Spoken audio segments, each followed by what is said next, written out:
हजरत मालिक बिन दिनार फरमाते मैंने 60 हज किए।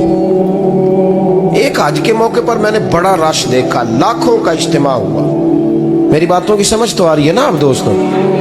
जो नहीं बोल रहे उन्हें भी आ रही है ना? अल्लाह जज़ा दे। कहते लाखों का मजमा था तो मेरे दिल में ख्याल आया, मैंने कहा अल्लाह इतने लोग आए हैं, इनका हज कबूल भी हुआ है कि नहीं? फरमाते मैं सोच रहा था तो रात को ना ख्वाब में मैंने किसी कहने वाले को कहते हुए सुना कि सब का कबूल हो गया। बल्ख का रहने वाला मोहम्मद बिन हारून बल्खी है, उसका हज कबूल नहीं।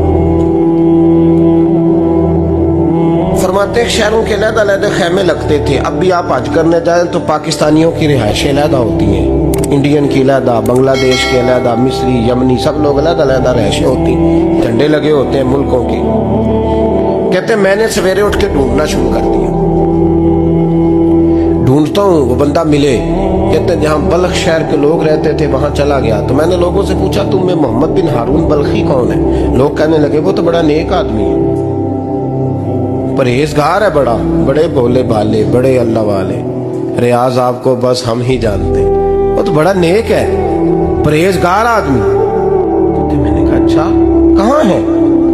उन्होंने कहा पहाड़ के पीछे उसने खैमा लगाया हुआ है, सारी रात इबादत करता है, सारा दिन रोजा रखता है, कायमुल लैल है, साइमुद दहर है। क्या बात? फरमाते मैं उन लोगों की बात सुन के हैरान हो गया कि मुझे क्या बताया गया, ये क्या कह रहे हैं? फरमाते मैं पहाड़ के पीछे गया। हज़रत मालिक बिन दिनार अलैहि रहमा फरमाते हैं जब मैं वहां पहुंचा तो मैंने उस शख्स को मुसल्ले पे बैठे देखा।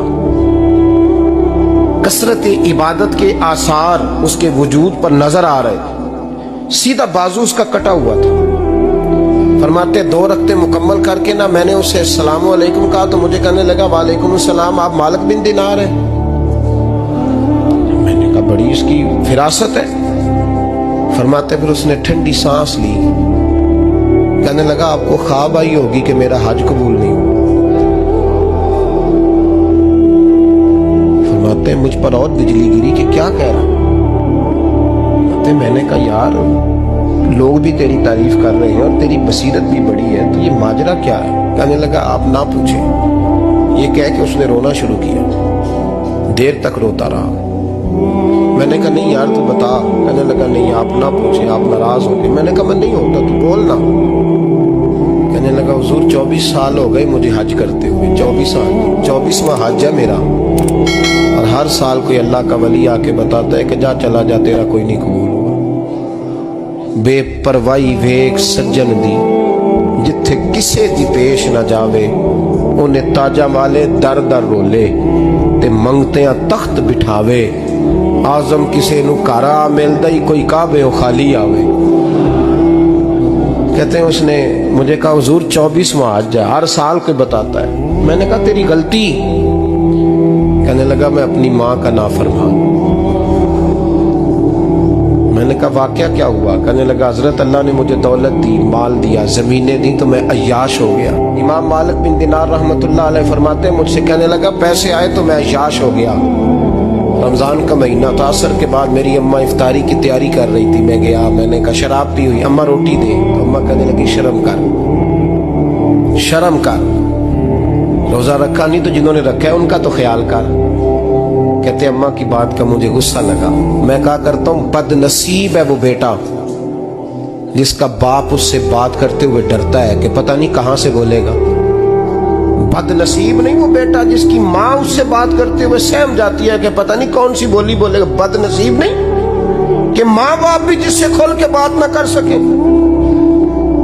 हजरत मालिक बिन दिनार से कहने लगा अम्मा ने जब कहा ना शर्म कर तो मुझे गुस्सा आया, मैंने माँ को थप्पड़ मारा और मेरी माँ जलते हुए तंदूर में गिरी। लोगों ने मुझे पकड़ के अंदर बंद कर दिया कमरे में। सारी रात में शोर सुनता रहा पर नशे में धोत रहा। सवेरे आंख खुली तो मेरी बीवी बैग बांध रही थी।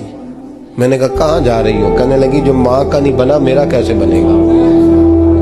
तो मैंने कहा मेरी अम्मा का वो तो लोगों ने रात को ही दफन कर दी जनाजा पढ़ के। तड़प के कहने लगा मुझे क्यों नहीं बताया? तो कहते हैं लोग कहने लगे तेरी मरती हुई माँ कह गई थी इसे मेरा मुंह ना देखने देना। जनाजे के करीब ना आए। हजरत मालिक बिन दिनार फरमाते हैं, जब उसने ये बात सुनाई तो मैंने भी उसके मुंह पे थप्पड़ मारा। मैंने कहा तो इसी काबिल है। कहते हैं वो रोने लगा, हुजूर दुआ करे अल्लाह मुझसे राजी हो जाए। कहने लगा जब माँ की इंतकाल की खबर मिली तो मैंने कुल्हाड़ी लेके वो हाथ काट दिया जिससे माँ को मारा था। मैंने सारी जायदादें खिरात कर दी। 24 साल हो गए, 24 साल सारी रात नमाज पढ़ता हूँ, रोजा रखता हूँ, हज करता हूँ, पर हर साल कोई आके कहता है जा दौड़ जा, तेरा कोई नहीं कबूल हुआ। हुजूर दुआ करे मालिक राजी हो जाए। फरमाते मैं थप्पड़ मार के आ गया। मैंने कहा तुझसे राजी हो जाए इतने जालिम से? इमाम मालिक फरमाते रात को आके सोया तो मुझे ख्वाब में रसूल पाक का दीदार हुआ। तो नबी पाक अलैहिस्सलाम ने फरमाया मालिक तू उसे मायूस क्यों कर आया है, अल्लाह तो बड़ा मेहरबान है। कहा हुजूर माँ के नाफरमान को माफी कैसे मिलेगी? तो इमाम मालिक फरमाने लगे नबी करीम ने फरमाया जा उसे जाके बता दे तुझे कयामत में तेरी माँ की वजह से बख्श दिया जाएगा। कहा हुजूर अम्मा की वजह से किस तरह? तो महबूब फरमाने लगे इसकी माँ कयामत में इसके खिलाफ मुकदमा दायर करेगी रब करीम की अदालत में, ए अल्लाह मैंने 9 माह पेट में रखा, दर्द सह के इसे जना, जिगर का खून पिला के पाला और इसी ने मुझे कत्ल किया। रब करीम इसकी माँ का मुकदमा सुन के कहेगा उठाओ इसको दोज़ख में फेंको, इसने माँ जलाई थी इसे भी जलाओ। महबूब फरमाने लगे जब पकड़ करके मालिक उसको मोहम्मद बिन हारून को लोग ले जाएंगे ना जहन्नम की तरफ, अभी फरिश्ते घसीटेंगे ही तो पलट के फिर अम्मा की तरफ देखेगा और दूसरी दफा फिर घसीटेंगे तो पलट के देखेगा और तीसरी दफा फिर पलट के कहेगा अम्मा ये मुझे जलाने लगे।